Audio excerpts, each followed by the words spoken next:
বাংলাদেশের হিন্দুদের বা সংখ্যালঘুদের যদি আমরা নাগরিকত্ব দিতে পারি, আমাদের দেশের প্রধানমন্ত্রী এবং স্বরাষ্ট্রমন্ত্রী মিলে এই যে পরিস্থিতি বাংলাদেশে তৈরি হয়েছে, যেভাবে তাদের উপর আক্রমণ, মান সম্মান অত্যাচারিত হচ্ছে, তার হাত থেকে বাঁচাতে পারে একমাত্র ভারতবর্ষের স্বনামধন্য প্রধানমন্ত্রী নরেন্দ্র দামোদর মোদী।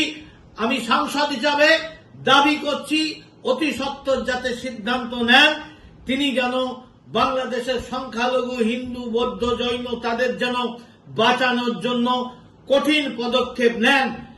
সেই দেশের নাগরিকরা যেহেতু আমাদের দেশে নাগরিকত্ব দিতে চাইছি, তাই ওরা আমাদের দেশের মানুষ হিসাবে তাদের রক্ষা করা আমাদের। অতীতেও দেখেছি যে বাংলাদেশ আক্রান্ত যখন হয়েছিল, তখন রাষ্ট্রসংঘের অনুমতি ছাড়াই সেখানে সেনাবাহিনী পাঠিয়ে ৭১-এর যে রক্তক্ষয়ী সংঘর্ষের মাধ্যমে আমাদের বহু যুবক, হাজার হাজার সামরিক বাহিনীর প্রাণ গেছে, হাজার হাজার কোটি টাকা ব্যয় করে স্বাধীন বাংলাদেশ তৈরি হয়েছিল।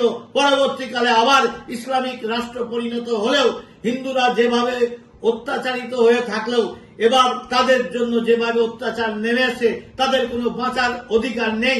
সেই বাঁচানোর জন্য আমরা মোদীজিকে আহ্বান করছি যে অবিলম্বে তিনি যেন কঠিন পদক্ষেপ নিয়ে এইসব মানুষদের যেন বাঁচায়, কারণ আগে বাংলাদেশ ভারতেরই অংশ ছিল। তাই আমি মনে করি তাদের বাঁচানোর অধিকার আমাদের দেশের প্রধানমন্ত্রী আছে এবং অবিলম্বে তিনি রাতের মধ্যেই সিদ্ধান্ত নেবেন বলে আমি মনে করি।